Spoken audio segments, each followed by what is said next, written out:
Hey there guys, this is CasualKiwi and welcome back to Feed the Beast Infinity.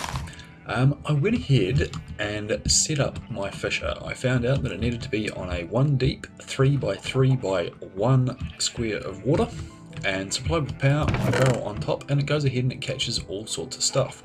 So I've had mystery safari nets from Mine Factory Reloaded, which one had a chicken and the other one had another sheep, as well as some enchanted books. Now that is the main reason I wanted to set this guy up, was for the enchanted books and enchanted sort of armor and things that it can collect, because we can go ahead later on and we can set up an enchanting system which will remove all that stuff for us, which can be really handy. But other than that, it catches an absolute butt ton of fish, which are great. I've got 17 fish there, so we're going to have fish for days, as well as I've already taken a stack of meat out of this, and we've got another 6.5 stacks of steak, and I've already taken about 10 stacks of wool out of here, and we're going to use that today. Now this is going, it's still making lots of baby cows and all those good things. We have got 40 wheat available in there, so everything is working really well. Okay, this episode I've gone ahead and pushed this room out a bit, extended them. I've made an extra sag mill and a couple of extra alloy smelters, and I want to quickly show you something else I've done in preparation for an episode later on. We have a Botania room, so a bit more colourful. Bit of dirt here. I need to get some pasture seeds, which is something from Botania, which we'll go ahead and make, and that will make this all into grass and it will be lovely and nice. But this guy here was actually in use for the what's it called? The thingy that uses lava to make obsidian. I've got one upstairs, but it's quite handy because we can just take buckets of water to fill our pedal apothecary there. So worked out quite well. It is a little ugly, but I'm not really too sure how to make that prettier. I suppose I could put some facades around it or something maybe, but hey, I'm not too concerned about it at the moment. Right, this episode we want to get into a bit more AE2. So I've gone ahead, I've bored a basement down in here and run a few cable lines and things like, or holes for cables and stuff. I haven't run any cables as of yet. But I have gone ahead and made some basic ME covered cable.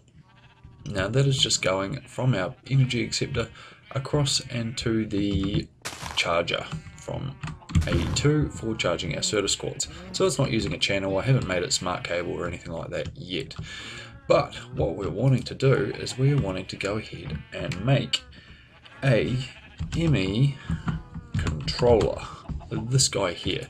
Now I actually want to make 2 of these guys, so a little bit expensive. We need to make some of that, so we need some skystone for a start. So we want 8 of those, like so. I haven't figured out yet how to take one at a time out of the ME system. If any of you guys know that, that would be a great help. And then we're just going to throw those in there. We'll take half and we'll do them at a time, and that'll get them twice as quick. And then that should create our stuff ready for us. We can throw that back in there. And we want to make, if we can, which I'm sure we can, 2 of these guys. 1, 2. Voila. Okay, nice. So my plan is to jump down here, and I want to have one of these guys there as decorative and for more channels in the floor if need be, and I want the other guy right there. And then what we're going to do is we can now take 1, 2, 3, 4 and 5 sides off this. Now this here, your main controller has up to 32 channels out of each side, and you need a channel for each interface, terminal, all those good things that you want to use from AE2, you need a channel for. So if we took dense cable from each side of this, we would have 32 channels out each side, as well as this one, and including the top and the ones in the floor if we wanted to. And it needs to be connected to power, all that good things, all those good things. But we're going to run it directly over here, up and into our drive cage, which is just there, ME drive. We may even, we might run it even through that floorboard there just to save on a piece of cable. And then what we can do is we can run a cable straight down here and along, and another one straight over here and along, and we can have 32 channels on each one, which is going to be great. But the thing with it is the dense cable is quite expensive. Uses a lot of stuff, but that is why we made a wool farm. It's because we want to make a bunch of wool covered cable, I think it is called. So ME dense cable. So we just want the, not the light grey, just the standard cable, that stuff there.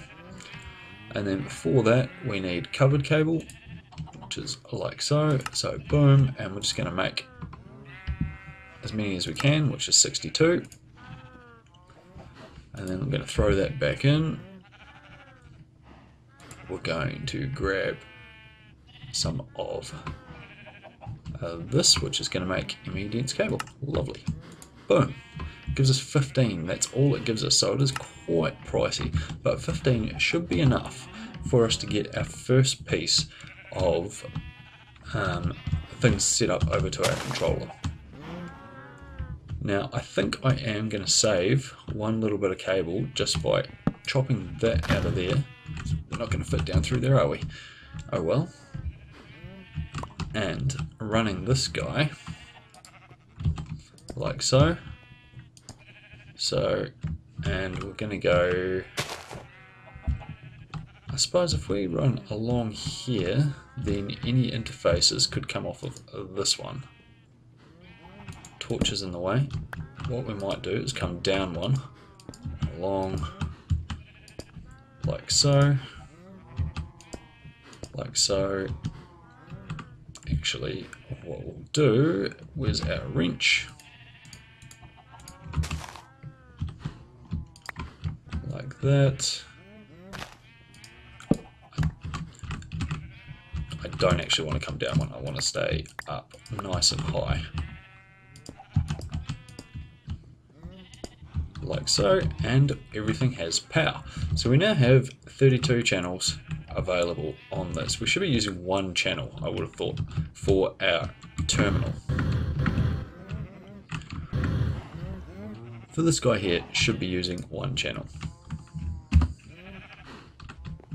Okay, this is powered up, it's working, doing its good things. We want to go ahead and throw that in there. So now we want to go ahead and make a couple of interfaces. We want 3 interfaces, we actually want 4. Ooh, that was a loud noise. Don't even know what that was for. So we want to go into here and make some of these guys here, ME interfaces. So we're going to need some normal glass, some iron, and we're going to need some annihilation and some formation cores. So this shouldn't be too bad. We're going to make 2 sets of those for now, which is going to give us our 4 interfaces, and 2 sets of these guys as well, and then we're going to make ourselves 4 interface 4. There we go. We can make more. Oh, okay, we only need 4 at this stage, so we'll make 4. Now what you can do with these is you can recraft them again and make them flat ones, which I'm going to do, because you can just recraft them again to make them square ones if you want to, but I do like the flat ones, they look tidier to me. And we're going to go ahead and we're going to add these guys, boom, boom, and boom, on the back of there. Now, the other thing, I've mucked that up. I want them to be standard interfaces on the back of here, because we want to take a cable out of the bottom of them so that we can return things back into the interface. Or I'm not sure whether just pushing, because you can set these to push. If we set it to push out the back, that may well put it back into the, we'll try that for a start. May well put, setting the machine to push out of the back side may well just push it directly back into the interface. So we'll click up, that's not what we want, didn't want a wrench, just that there. And then if we go into the configure here, and then that side, make it push. Same with that one. The back side, push. That one there, configure. The back side, push, like so. And yes, our stuff just disappeared back into the, so it should be dust back into the AE system. Perfect. So that worked a treat. It saves using extra conduits and cables to run things. So now we've got, how did it do that? They're not connected. It must just be, it's in the interface. I was going to say, that's weird. So it's pushed it back into the interface, that's fine. Now all we need to do is we need to connect them via this ME cable. So we've got, like I say, 32 channels available there. So we've actually only got 31 because we're using, 30 because we're using 2 channels from that cable in the blue just there. So we want some standard ME cable, and then I'm going to make it smart cable by adding some stuff to it. So it's just ME smart cable, this stuff here, boom, and boom. We've only got 2, so that ain't going to go so far. I don't think it's even going to come close, to be fair. Not even close.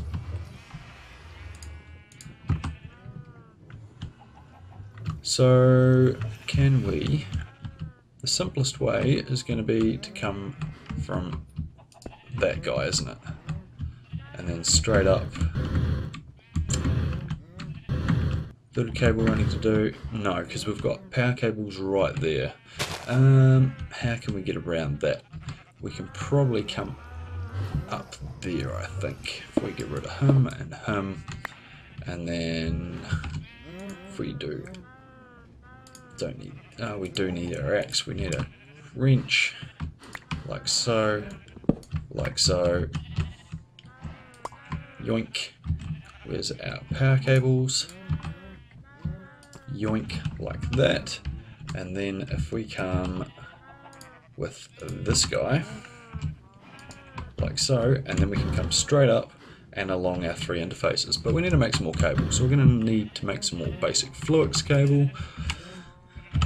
I thought I was more prepared, but that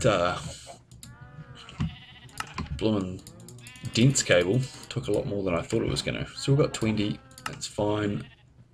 ME covered cable, boom, like so. ME smart cable, boom, 20 of those. Nice, wasn't too hard at all, was it?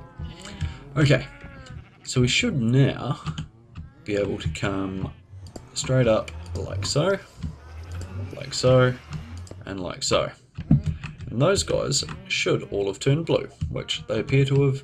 We've got 1, 2 connected there, so 1 channel, 2 channels, 3 channels getting used on there. Nice.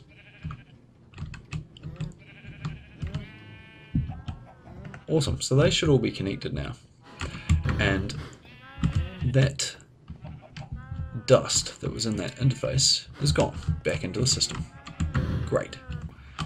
Okay, so now we should be able to make a pattern terminal, because you need a pattern terminal to create patterns, and then we can go ahead and throw some patterns in the back of these furnaces. So we're going to use, the reason I've got 2 furnaces, sorry I haven't explained this very well, is we're going to have one set to furnace only, and then we're going to have the second one set to alloys only, and we're going to have one for our general day-to-day automation of smelting items, and then this one here is going to be for making all our alloys, and a sag mill for doing sag milling. Okay, so we need to make, what was I making? An interface terminal. This guy here. So shouldn't be too hard. I think we have everything required. Lovely. That was pretty damn easy. Okay, so this guy here we're going to throw right on top of this energy acceptor with a piece of cable and an interface. Lovely. So we've got 2 alloy smelters, 1 line, 2 lines, and a sag mill. Nice. So that shows us all our interfaces, and then the next one we need, we might end up moving this at some stage and having all our interfaces along here at ground level, is a pattern terminal. Pattern terminal. this guy here. Are we going to have enough stuff to make one of these? We are not. We need a ME crafting terminal. Don't have one of those. Do we have one of those? We do. ME terminal. Nice. One of those. We need a crafting table. I only have 3 wood planks. God dang it. One of these guys. Boom. Boom. Boom. And doits. Done. Now, last process like so. And we have ourselves a pattern terminal. Fantastic. Okay, so we're going to need another bit of cable. I'm going to stick this guy straight above that one for now. And we can always move it later on. And now the next thing we need is some blank patterns, which are hiding down here. Blank patterns from ME. We should be able to make a, we're going to need to make some of that. That should do. And do we want to use pure sorted quartz? We do not. We want to take that out, and we want just that there. And I think 10 should do us for now. Nice. Okay. So, in this guy here, say for the alloy smelter, what do we want to make? We want to make some Invar if we wanted a magmatic dynamo. So why has that not come up on here? Invar. Where is an Invar ingot? That guy there, that guy there, that guy there is 1 ferrous to 2 iron equals 3 Invar ingots. So that's fine. So we want 1, 2, 3. That's not what we want. 1, 2, 3. And we want ferrous. We want one of those. And 2 iron. 1, 2. Nice. So we clear that. So if we say that 2 ferrous and 1 of those processed equals, oh, that's not right, 3 of them. So we should now be able to click that, and it's going to say 1 ferrous and 2 iron ingots creates 3 Invar ingots. So now if we go ahead and look in the one that I've set to alloys, this guy here, and throw this blank pattern, which is here, into there, and we head back to our crafting terminal and we type in Invar and take all of our Invar out, it now says Krapht. Now we can't do it just yet. If I say I want 3 next, it's going to say no crafting CPUs are available. So there's still a couple of things we can make, but we need to make, but we're almost there. It has taken us 17 minutes to get to this point, but we're almost there. So there's a few more things. We need a crafting CPU. If I just go applied, and we need one of these guys, a crafting unit and some crafting storage.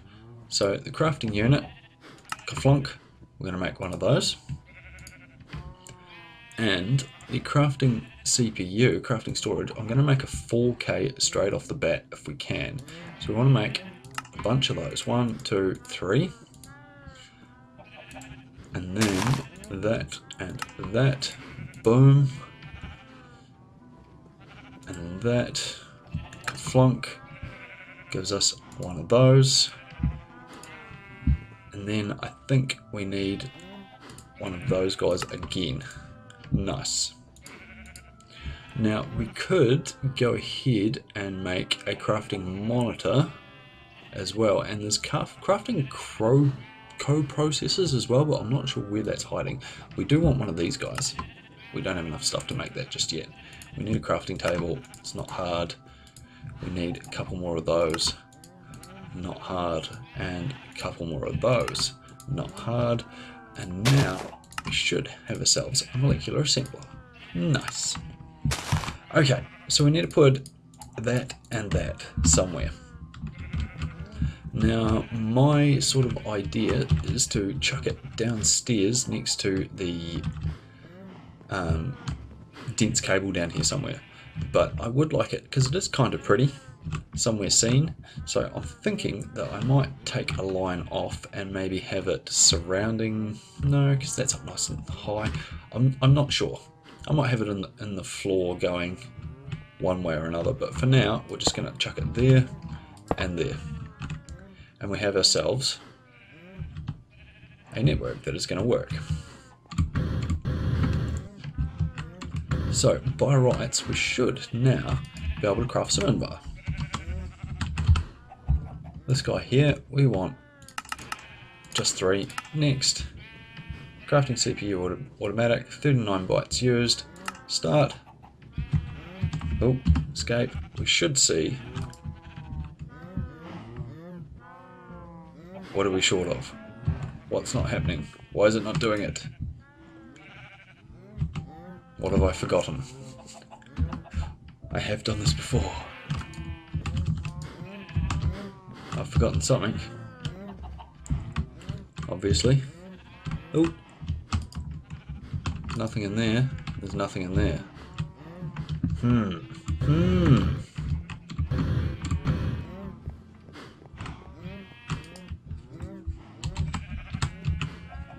Ah, it made them. It just made them that freaking fast.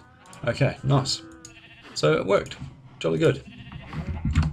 That made them way faster than I thought it was going to. So if we go ahead and we just do invar, we want to craft 10, 15. Next, start. Have a look in here. It's doing its thing. It's automatically crafting them, spitting them out, and sending them back to the AE system, which is fantastic. So that is something we can do. Now we can go ahead and all our alloys, we can go ahead and throw them straight into the back, into the interface here, and then when we need them, we just hit craft and it will craft them. Now, the next part of auto crafting is with this bad boy here, molecular assembler. I do apologise that my descriptions and instructions thus far are not fantastic. We are using up a fair few channels here from what I can tell. Oh no, 3 of 8. Okay, so still only using 3 of 8 channels. How much are we using on our dense cable? 7 of 32. 4 of 32. How does that work? Okay, I don't really understand the channels thing that much, so I do apologise. This is another cool thing that I'm going to set up and have somewhere else at some stage, but for now I don't actually want that connected like that. So what I'm going to do is I'm going to grab that guy like so, and I'm going to stick him over this side away from all that other stuff. I'm just going to stick them right there. So it is powered, but now what we need to do is we need another interface. Can we? No, we can't, because we need a terminal. So we need another interface on there, and then we can put patterns in that for that to craft things. Now, the molecular assembler, it crafts things more like not processing patterns, but manually assembling patterns. So like turning wood into wood planks, things you do on your crafting table. So we need an interface. We need one of those guys. Flunk, one. Cool. And we're going to clear that and make them a flat one again. Nice. Okay, so if we pop down here, oh, I think I needed some cable, but that's fine. We can put this guy there, say. Have I got any cable on me? I do. Lovely. And then we need to kaflunk and kaflunk, like so. That lights up, fantastic, turns blue. So the awesome thing is that I forgot when I went and put the blank pattern into the other interfaces before, is that now we can use this interface terminal. We've got that one there in the alloy smelter, we've got the molecular assembler, and we have got the sag mill. So we can go ahead and just throw them directly in here. It's going to put them where they need to be. So pretty straightforward. Oops, too far. Okay, so another blank pattern. A blank pattern would be if, say, we took an oakwood log, should give us 4 oakwood planks. Lovely. Now if we take that and put that into the molecular assembler, cool, and said that we want some oakwood planks, we can now craft 1 stack of oakwood planks. Start. Now if we're fast enough, which we're not going to be, we should be able to head downstairs and see it crafting oakwood planks, which is really neat, and it's done. So it's crafted a stack of oakwood planks really fast, and it's done its job, and there should be 64 oakwood planks waiting in our ME system. If we go in here, oak, we have 64 oakwood planks. So that is what the molecular assembler can do, but it can go ahead and things like, say, the solar panels that we've got on our roof, and we have started making these, and they take freaking ever, but I would love to get up to this sort of stage where we're producing 32,000 RF per tick from a solar panel. I think that's going to be my main goal of this series, is to eventually get this pretty purple solar panel. It's going to take me a while though, team. Okay, so we should by rights be able to teach it to make a bunch of this stuff, like lead gears. We should be able to teach it how to make that. So if we were to go and go back out of here into this panel and go lead gear, that guy there, shift click, and then that guy there, process, done. If we throw that into there and into the molecular assembler, now we should be able to go lead gear and click craft, click 10, 12 and hit next. It's going to use 116 bytes. We've got 4,000 bytes available because we made a 4K processor, and hit start, and it's going to start making them.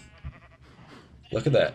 We have a dozen lead gears. Nice. So I can go ahead and I can knock up all of that stuff all the way up until I've got a whole solar panel sitting there, and then I should just be able to click craft, and it will go ahead and it will craft me a solar panel, and it's going to do all those good things. So I'm going to batten down the hatches very shortly because there's a cyclone coming towards New Zealand, and it's a big bugger too, and then I'm going to come back and I'm going to hope my power doesn't go out, and I am going to get some of these bloody patterns made and get a whole bunch of stuff in there, and hopefully by next episode I'm going to have the ability to autocraft at least the tier 1 and maybe the tier 2 solar panels. And then don't know what I'm going to look towards next. Probably getting a way to get a butt ton of ender pearls, because we need ender pearls for days. We have not got a source of those yet. As soon as we can get some ender pearls, I can start looking at other dimensions, maybe a Mistcraft age, and getting ourselves a ender quarry running over there somewhere. Okay, thanks very much for watching, guys. I hope you've enjoyed. I know this hasn't really been an instructional video, it's just been me muddling my way through it, so I do apologise. But I hope you've enjoyed, and I'll see you in the next one. Cheers, guys. Peace.